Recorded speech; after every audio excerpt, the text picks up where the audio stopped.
Halo, selamat pagi saudara. Kemajuan teknologi terus berkembang pesat. Ini membuat kita mengakses informasi dan berkomunikasi dengan cara yang berbeda. Oleh karena itu dibutuhkan sebuah inovasi untuk mengcapture hal tersebut. Nah, saudara, di samping saya saat ini sudah bergabung Bapak Raju Seti. Beliau adalah Presiden Direktur dari XL Smart. Hello, how are you, Mr. Raju Seti? I'm very good, thank you. And how are you? I'm very good, thank you. Thank you for having us. We have quite a lot to unwrap today, but I will start by asking you about the reasons, the primary reasons for the XL Smart entities that merge into one, and what are, the thought behind it? Sure. No, thank you for this question. I would believe that this is more of a strategic response to what was happening in the market. This market in Indonesia rapidly moved from more than 8 players to 4 players before our merger. Yeah. The market leader with 50% market share, number 2 at 25%, XL earlier at 17%, Smart at around 8%. So we were very small to compete in the market. So with this merger, effectively, now the market structure is 50%, 25-25. And we believe this places us in a much stronger position to compete effectively in the market. Right. Telecom is a game of scale. So it gives us scale, both on the network side, the spectrum side, on the customer side. We are now close to 95 million customers with more than 44 trillion enterprise value.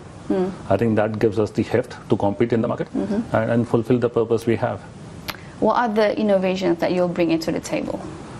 Several things. I think, first of all, the primary focus would be to ensure that the core is strengthened. That is something which you're working on.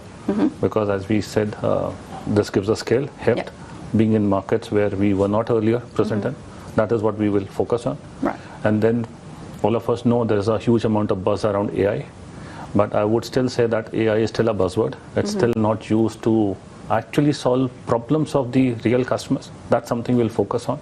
AI for humans. AI in a purposeful manner, and also leverage 5G. Again, Indonesia unfortunately is not leading on 5G as compared to the peers. That's something which we want to take a leadership position in. So I think it will be 5G, AI, and the core businesses, all of them running in parallel. Indonesia can be a challenging country. As an archipelago, we have many islands across the country. So what are your strategies to ensure the connectivity not only in the city but also in the rural areas? Yeah, I think I will refer you to the purpose of this company. In fact, the first few weeks we spent defining why are we here? Yeah. What's the purpose of this company? Right. And the purpose of this company is to connect every Indonesian to a better life. That's a very strong purpose. It's not about rich people in urban centers to be having a good service. Yes, it is that. But it is also having access to good services in rural areas, which bridges the digital divide which is there across ages, across genders, across income levels. I think that's the core purpose of this organization.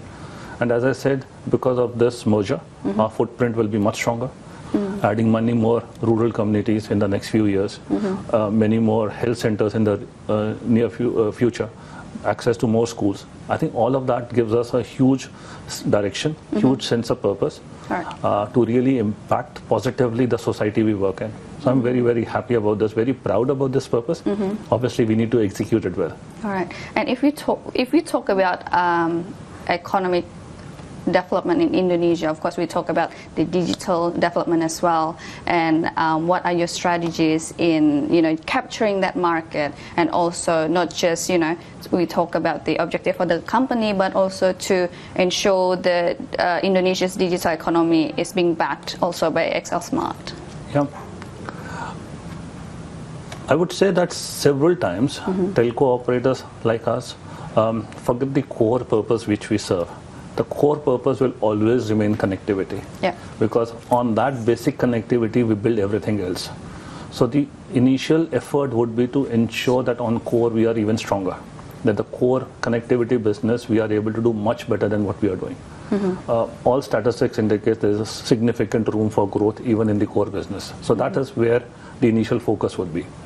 And as I said earlier, build on that new technologies which are solving problems of customers, AI, 5G specifically. Then we move to adjacent areas. We move to enterprise.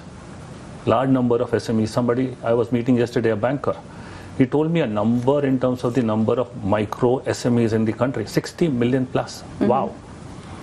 That's where we need to play a role. How do we provide them connectivity and right solutions for them?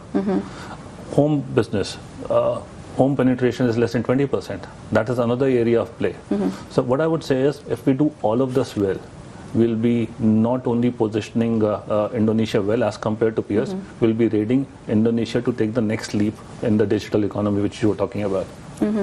I know that you have an expansive experience in Africa and that now you bring it to Asia. And how do you see the Asia market, particularly in Indonesia? What are the challenges that you think you'll be able to solve and tackle? Yeah, all markets are different. Yes, when you speak about Africa, it's like one continent. Uniform, it's not. We were in 15 different countries. Each country, the characteristic was different. Indonesia, yes, we speak about this as one country. It is one country, but we know that Sumatra is very different from Kalimantan, is very different from Java, is very different from Bali, where I was last week. The cultures are different. What people like or dislike are different. So I think we need to take all those into our understanding and provide the right kind of solutions to the different segments which we work on. The advantage which we have, if I may say, is we are now an aggregation of 3 brands. We have Excel, which is more premium. We have Access, which is more youth. And Smart, which is a worrisome brand, a worry-free brand. Let me put it this, not worrisome, worry-free. So we attract very different segments of customers. And we can leverage these 3 brands to provide services to many Indonesians. Because there's not one Indonesia. Yes, we are one country, but there are different segments who have different needs, who have different preferences.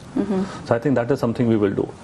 As you mentioned, it's a unique country, multiple islands. It produces its own challenges on network design, on distribution. In my mind, it also provides us opportunity to be able to use our intellect, our professional experiences to be able to serve this challenging market in a much better manner. Okay.